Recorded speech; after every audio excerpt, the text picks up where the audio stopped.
नमस्कार, मी अनिल उपाध्ये. शिवसिद्ध बातमीपत्रात आपलं स्वागत आहे. पाहूया आजची बातमी. हातकणंगले तालुक्यातील शिरोली एमआयडीसी पोलीस ठाण्याच्या कार्यक्षेत्रातील गुन्हेगारीचे समूळ उच्चाटन करण्यासाठी पोलिसांनी एका सराईत गुन्हेगार टोळीवर मोठी कारवाई केली आहे. महाराष्ट्र पोलीस अधिनियम 1951 चे कलम 55 प्रमाणे कारवाई करत या टोळीतील सदस्यांना कोल्हापूर जिल्ह्यातील 1 वर्षाकरिता हद्दपार करण्यात आले आहे. शरीराविरुद्ध व मालाविरुद्ध गुन्हे करणारे तसेच बेकायदेशीर अग्निशस्त्रे व जीवघेणे हत्यार बाळगून लोकांमध्ये दहशत निर्माण करणाऱ्या सराईत गुन्हेगारांवर बारकाईने लक्ष ठेवून त्यांचे समूळ उच्चाटन करण्याचे आदेश कोल्हापूरचे पोलीस अधीक्षक श्री निलोद पल यांनी दिले होते. या आदेशानुसार अप्पर पोलीस अधीक्षक अण्णासाहेब जाधव आणि करवीर विभागाचे उपविभागीय पोलीस अधिकारी आप्पासाहेब पवार यांच्या मार्गदर्शनाखाली शिरोली एमआयडीसी पोलीस ठाण्याचे सहाय्यक पोलीस निरीक्षक सुनील गायकवाड व त्यांच्या पोलीस स्टाफने ही धडक कारवाई केली.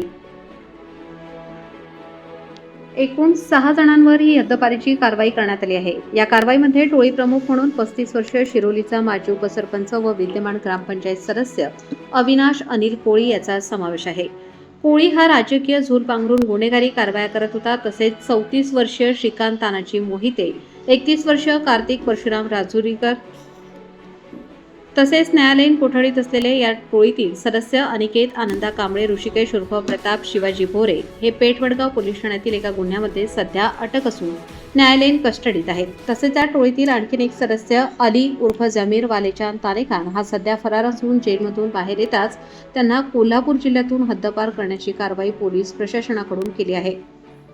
या धडक कारवाईमुळे परिसरातील गुन्हेगारांवर वचक निर्माण झाला असून नागरिकांनी पोलिसांच्या या भूमिकेचे स्वागत केले आहे.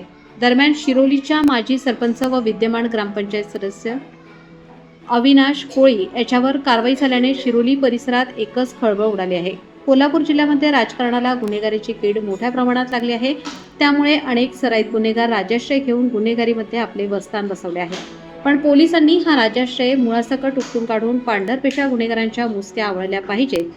त्यांचे आर्थिक स्रोत उखडून काढले पाहिजे, तरच अशा राजाश्रय घेणाऱ्या गुन्हेगारांना जर बसेल. शिरोली परिसरातील वाढत्या गुन्हेगारी टोळीच्या मूळ नागरिकांच्या मध्ये भीतीचे वातावरण निर्माण झाले होते. यामध्ये पोलिसांनी कारवाईला सुरुवात केल्याने नागरिकांच्यातून समाधान व्यक्त होत आहे.